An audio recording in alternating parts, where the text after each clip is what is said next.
नमस्कार, आप देख रहे हैं नेशनल इंडिया न्यूज़ और मैं सरवन सिंह में मौजूद हूं दिल्ली के इंद्रप्रस्थ पार्क में। हमारे साथ एसपी सिंह बहुत बात करने के लिए मौजूद हैं। हम उनसे जानने की कोशिश करेंगे प्रधानमंत्री मोदी के 10 साल के कार्यकाल को किस तरह से देखते हैं और आने वाले समय में उनके क्या मुद्दे होंगे और आने वाले समय में किसको प्रधानमंत्री देखना चाहते हैं। जी सर, कैसे देखते हैं आप प्रधानमंत्री मोदी के 10 साल के कार्यकाल को?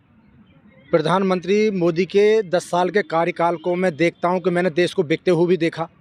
मैंने सड़कों पर किसान को, मजदूर को, नौजवान को तड़पते हुए भी देखा, अपनी लड़ाई लड़ते हुए भी देखा, उधर जंतर मंतर पर महिला पहलवानों को पिटते हुए भी देखा, उनको न्याय नहीं मिला। दलितों आदिवासियों को भी मैंने पिटते हुए देखा। मैंने देश में बुलडोजर चलते भी देखा, गरीबों को घरों को उजड़ते हुए भी देखा। तो मैं इस सरकार को 0/0 नंबर देता हूं। मैं इस सरकार से बिल्कुल भी खुश नहीं हूं। इसने जिस उम्मीद से इसको देश की सत्ता पे बैठाया गया था, देश की जनता ने इनको जो वोट दिया था, उस पर बिल्कुल भी खरे नहीं उतरे और आज भी ये सुधरने को राजी नहीं है। आज भी साजिश पे साजिश करे जा रहे हैं। देश की जनता को लूटने का काम किया जा रहा है। महंगाई चरम पर है, भ्रष्टाचार चरम पर है। देश को लूटा जा रहा है, देश को कर्ज में डूबे दिया गया है। जिस समय कांग्रेस का शासन हुआ करता था, उस समय देश पर 55 लाख करोड़ का कर्ज हुआ करता था। आज देश में 205 लाख करोड़ का कर्ज हो चुका है। तो मैं समझता हूँ आज हम गरीबी में डूब चुके हैं। मेरा देश जो भारत, जहाँ विश्व में नंबर 1 होना चाहिए था, आज मेरे भारत जो एक तरह से गरीब देश बन चुका है। जिस देश में इतना कर्ज हो तो उसकी जनता का क्या हाल होगा। तो महंगाई के मारे जनता त्राही त्राही कर रही है, कहीं कोई सुनने वाला नहीं है।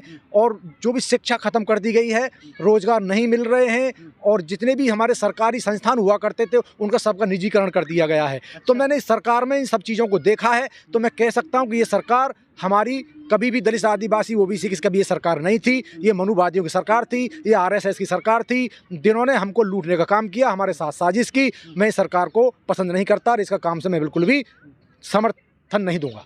इस लोकसभा चुनाव में आम आदमी के क्या क्या मुद्दे रहेंगे? जैसा कि आप देख रहे हो, जैसे कि हमेशा से मुद्दे रहते हैं। महंगाई सबसे पहला मुद्दा रहेगा, संविधान को बचाना उसके बाद मुद्दा रहेगा। आज हमारे रोजगार नहीं है, वो भी मुद्दा रहेगा। आज हमारी शिक्षा खत्म होगी, वो भी रोजगार रहेगा। गरीब आदमी कहीं सुनवाई नहीं है, न्याय नहीं मिल रहा है, देश की संपत्तियां बिक चुकी हैं, उनका भी मुद्दा रहेगा। तो जनता जागरूक होगी। मैं समझता हूँ भारतीय जनता पार्टी को मुंह की खानी पड़ेगी और ये सत्ता से बाहर होंगे, तब हम अपने मान सम्मान अधिकार को बचा पाएंगे। जिस समाज ने हजारों साल गुलामी झेली, आज उस समाज को जो संविधान मिलने के बाद 75 साल में जो मान सम्मान स्वाभिमान मिला, आगे बढ़ने का जो मौका मिला, ये उस सबको छीनना चाहते हैं, उसको खत्म करना चाहते हैं। तो मैं समझता हूँ कि मेरा समाज जागरूक और जाग चुका है और संगठित होकर एक ऐसी वोट देगा कि जो जिससे बीजेपी सत्ता में ना आए। अच्छा, तो ये महंगाई की मार अब की बार मोदी सरकार के नारे को किस तरह से देखते हैं? क्या सफल हो पाएगा?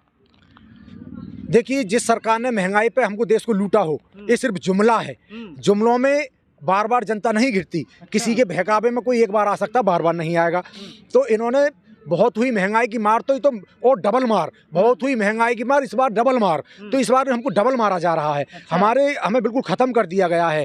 जनता, गरीब आदमी को पूछो, जो 8 घंटे काम करके अपने घर में चैन से आ जाता था, आज उसको 12 घंटे उसी नौकरी में 12 घंटे काम करना पड़ रहा है। तो उस गरीब से तो पूछो, वो पूरे दिन भाग में निकल जाता है, उसको दिन और रात का मतलब ही नहीं पता चल रहा है। वो अपने बच्चों को टाइम नहीं दे पा रहा है। वो हमें यही दिन दिखाना चाहते थे। अगर यदि इनके पास इतना पैसा, हमें पैसे के तौर पर कमज़ोर किया जा रहा है, हमें शिक्षा के तौर पर कमज़ोर किया जा रहा है, ये हमारे साथ जो हमें जो गुलाम बनाने की एक साजिश है।